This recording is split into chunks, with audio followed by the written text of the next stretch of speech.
सब एक हो जाओ, आजादी का दीप जलाओ। लेती, लेकिन इस समाज का मैं अंग हूं। मैंने मेरे मिस्टर से कहा कि अगर घर में रहूंगी और मरूंगी तो मरीज कहलाऊंगी, लेकिन समाज के लिए काम करते हुए मरूंगी तो शहीद कहलाऊंगी। आज समाज के लिए काम करने का, समाज को, ये अधिकार वंचित समाज को जागरूक करने का मैं काम करती हूं।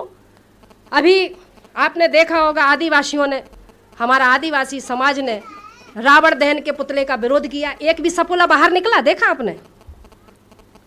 चुटैया वाला निकला बाहर? नहीं निकला। रावण का दहन क्यों? जब रावण के दहन के लिए जब पूरे भारत में आवेदन लग गए तो एक भी सांप बाहर नहीं निकला कि नहीं रावण का दहन क्यों नहीं करने दोगे। क्योंकि वो जानते हैं कि अगर रावण के दहन पर अगर हमने प्रतिबंध लगा, मतलब उसको खोलने की बात करी, तो मैं भी कमजोर नहीं हूं। मेरा सवाल पहले से ही मैंने तैयार करके रखे। मैंने सभी संगठनों को लिख करके दे दिया कि अगर आपके ऊपर कोई डबल FIR करता है कि रावण के दहन होना चाहिए, तो मैंने कहा सबसे पहले उससे पूछना कि अगर रावण का दहन एक स्त्री के हरण के लिए किया जाता है तो सबसे पहला अदालत में जजों के सामने, हाई कोर्ट का जज हो या सुप्रीम कोर्ट का जज हो, कहना कि इंद्रदेव ने ऋषि गौतम की पत्नी अहिल्या के साथ बलात्कार किया, उसका अपहरण किया, उसका दहन क्यों नहीं? राजा पांडु ने माद्री के साथ बलात्कार किया, उसका दहन क्यों नहीं? ऋषि पाराशर ने केवट की बेटी सत्यवती को भगा करके ले गया और उसका बलात्कार किया, उसका दहन क्यों नहीं?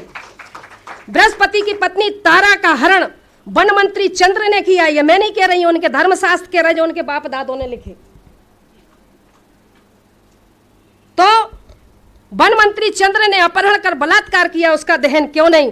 ब्रह्मा ने अपनी पुत्री सरस्वती का अपहरण किया, बलात्कार किया, उससे बेटी पैदा करी, उसका दहन क्यों नहीं? राजा नरक की रानियों के साथ कृष्ण ने जबरदस्ती विवाह किया, उसका भी तो दहन होना चाहिए ना। कृष्ण ने स्वयं की बहन सुभद्रा का अपहरण किया, उसका भी दहन होना चाहिए। कृष्ण, अब आप सोचते होंगे कृष्ण और राधा का संबंध क्या है? राधा कृष्ण की मामी है, उनके धर्म के अनुसार अगर कोई भांजा मामी के साथ रंग रलियां मनाएगा तो क्या कोई छोड़ेगा? उसका भी दहन होना चाहिए। इसी तरह भीष्म पितामह, महाभारत में भीष्म पिता ने अंबे अंबालिका का अपहरण किया, तीन लड़कियों का अपहरण किया, अंबे, अंबा, अंबालिका, उसका भी दहन करो। रावण का दहन करेंगे क्योंकि वो अनार था, वो हमारा मूल निवासी राजा था, उसको कहते हैं ब्राह्मण है। वाल्मीकि जी को कहते हैं ब्राह्मण है। आज हमारा जो भंगी समाज है, वाल्मीकि समाज है, वो सोचता है कि वाल्मीकि जी ने रामायण लिखी। अगर रामायण लिखी तो सुंदरकांड के दोहा क्रमांक 58 में यह क्यों लिखा कि ढोल गवार शूद्र पशु नारी सकल तारणा के अधिकारी? क्यों लिखा?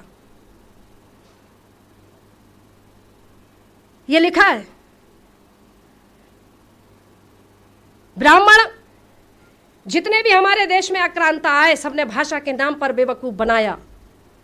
आर्यों ने संस्कृत के नाम पर, आर आए, हुण आए, शक आए, फ्रांसीसी आए, मुगल आए, अंग्रेज आए, सब तो हमें बेवकूफ बनाएगा, क्योंकि ये देश सोने की चिड़िया था। इसमें दूध की नदियां बहती थीं। इस देश को लूटने वाले यही है। 4 वर्ण बनाए, 4 धाम बनाए, 4 यज्ञ बनाए। यज्ञ कौन से थे मालूम है आपको? यज्ञों के नाम पर नर बलि दी जाती थी, यज्ञों के नाम पर पशु बलि दी जाती थी, यज्ञों के नाम पर गौ की बलि दी जाती थी।